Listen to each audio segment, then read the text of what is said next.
Hello, I'm David Rosenhans, and you're listening to this podcast about my experiment, my field experiment, about on being sane in insane places.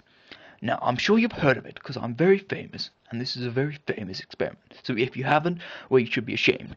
Well, anyway, I'm here to teach you about it. So, my aim was to test the hypothesis that psychiatrics is a hard word to pronounce could not reliably tell the difference between people who are insane and people that are, in fact, sane. Now, I split the study into two parts. The first part of the study involved 8 sane participants. Now, I know you have to question whether they actually are sane for actually letting themselves in for this stupid experiment.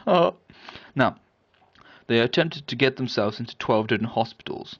Now, to do this, they telephoned the hospitals for an appointment, and once at the appointment, they complained about hearing strange voices what were unfamiliar, of the same gender as themselves, and was unclear.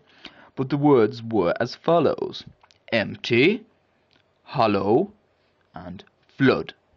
Yes, I know, they're a bit weird, random words, aren't they? But deal with it. Now, the participants gave a false name and job.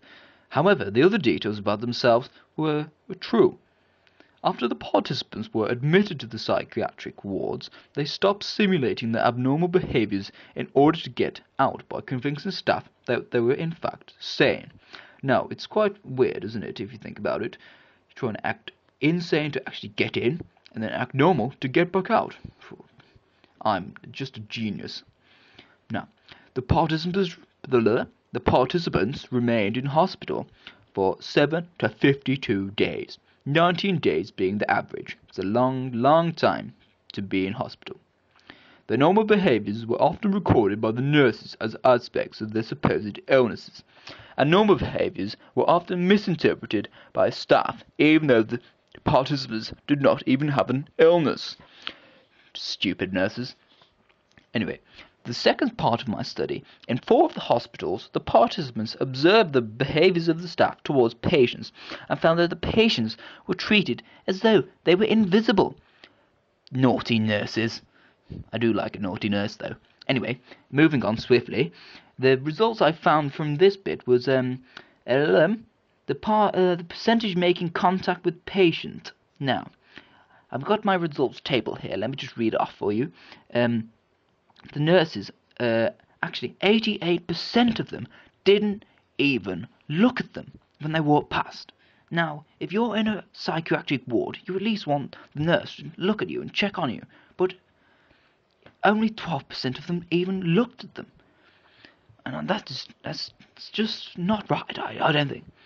Only 0.5 of the actual nurses actually stopped and talked to them.